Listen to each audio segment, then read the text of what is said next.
नमस्कार दोस्तों, India chess खेलेगा इस वेब सीरीज में आप सभी का स्वागत है। So now we are talking about how to capture the pieces. मतलब किसी भी पीस को कैसे मार सकते हैं, किसी भी पीस को कैसे कैप्चर कर सकते हैं। अभी तक हमने सीखा how the pieces move. Okay, pieces कैसे मूव करते हैं बोर्ड पे। उसके बाद हमने सीखा वो what is check and what is checkmate. आज हम सीखने वाले हैं कि पीसेस एक दूसरे को कैसे कैप्चर कर सकते हैं, कैसे मार सकते हैं। ओके, सो एक पोजीशन मैंने बोर्ड पे सेट की है, ये एक आइडियल पोजीशन है जो मैंने अपने मन से सेट की है। तो यहाँ पे हम सीखने वाले हैं कि कोई भी पीस किसी पीस को कैसे मार सकता है, कोई भी पॉन किसी पीस को कैसे मार सकता है, कोई भी पॉन पॉन को कैसे मार सकता है। तो जैसा कि हमने पीस मूवमेंट में सीखा कि कौन सा पीस कैसे मूव करता है, उसी वे से हम पीस को कैप्चर भी कर सकते हैं। देखो कैसे। पहले मैं स्टार्ट करूंगा वाइट साइड से, वाइट टू प्ले है। ओके, सो वाइट साइड से मैं यहाँ पे स्टार्ट करना चाहूंगा कि कौन सा पीस कैसे किसी को भी कैप्चर कर सकता है। ओके, अब देखिए यहाँ पे आपको G4 पे क्वीन दिखाई दे रही होगी। ये जो G4 की क्वीन है, व्हाइट टू प्ले है, ये पोजीशन G4 की क्वीन है। ये कौन से पीस को या पॉन को मार सकती है वो पहले देखेंगे।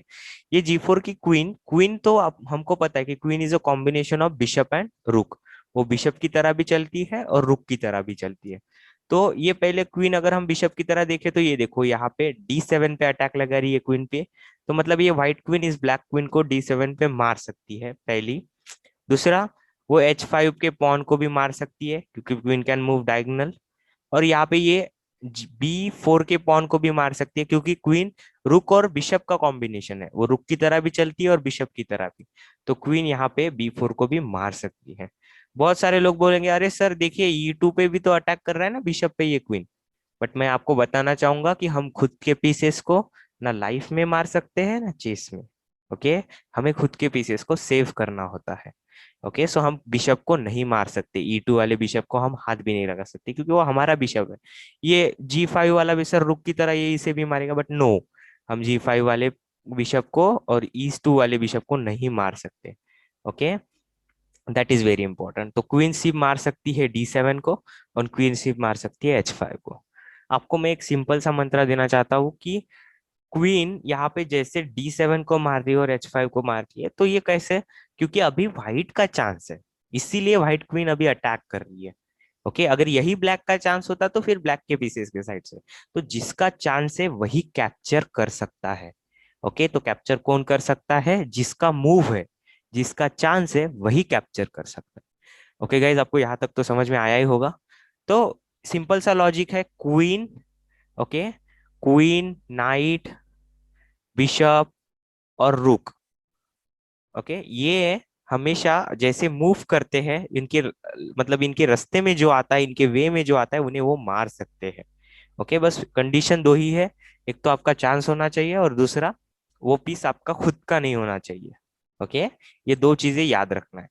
ठीक है, अब मैं बात करता हूँ सेकंड कंडीशन जो इंपॉर्टेंट है कि अगर आपने किसी पीस को मारा और उसके बाद आपका किंग ही डेंजर में आ गया तो वो भी अलाउ नहीं है। लाइक यहाँ पे अभी व्हाइट का पोजीशन है। ओके, और F1 का रुक है। ये F1 का रुक F7 के क्वीन पे अटैक लगा रहा है, बराबर।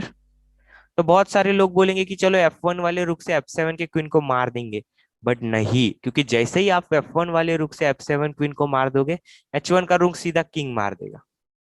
बट ऐसा तो पॉसिबल नहीं है, क्योंकि हमने चेक एंड मेट के कंसेप्ट में भी ये भी सीखा था, खुद के किंग को हम डेंजर में नहीं डाल सकते हैं।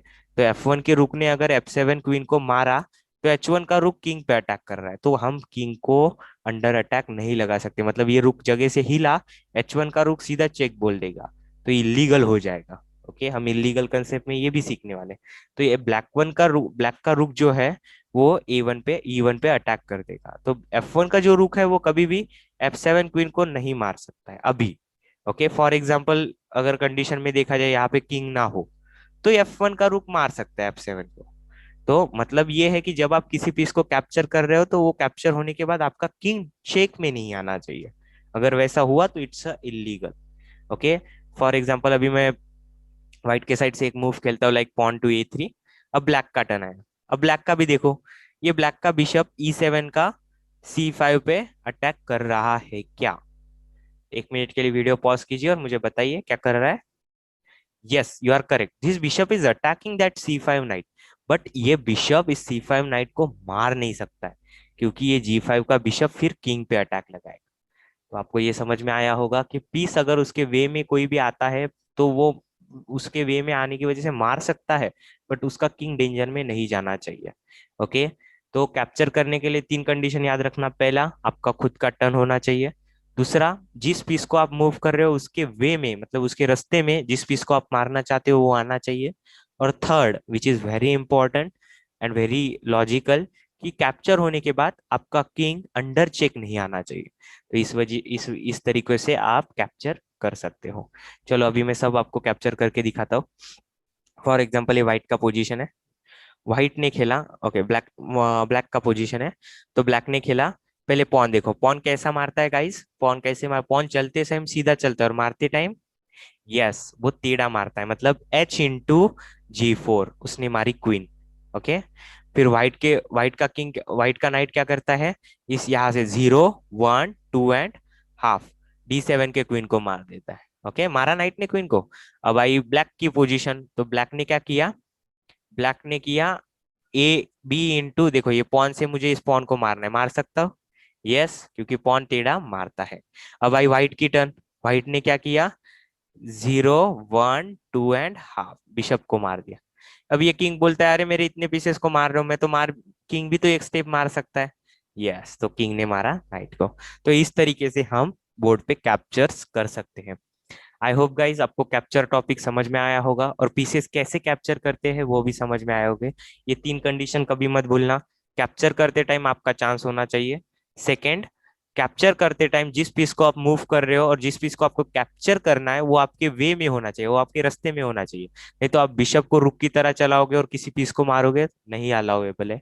एंड थर्ड एंड इम्पोर्टेंट, जब आप कैप्चर कर रहे हो तो कैप्चर करते टाइम आपका जो पीस से आप कैप्चर कर रहे हो, कैप्चर करने के बाद आपका किंग डेंजर में इमीडिएटली नहीं आना चाहिए।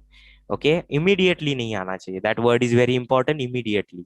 ओके, जैसे कि यहाँ पे F1 का रुक है, इसने अगर F7 के क्वीन को मारा तो इमीडिएटली ये रुक चेक दे देगा ना, तो ये इमीडिएट हो जाएगा। ओके, सो ये इंपॉर्टेंट है। I hope guys you like this video. If you like that video please like, subscribe and hit that bell. Okay, thank you so much, next topic में हम जरूर मिलेंगे। Okay guys, take care, bye, have a nice day.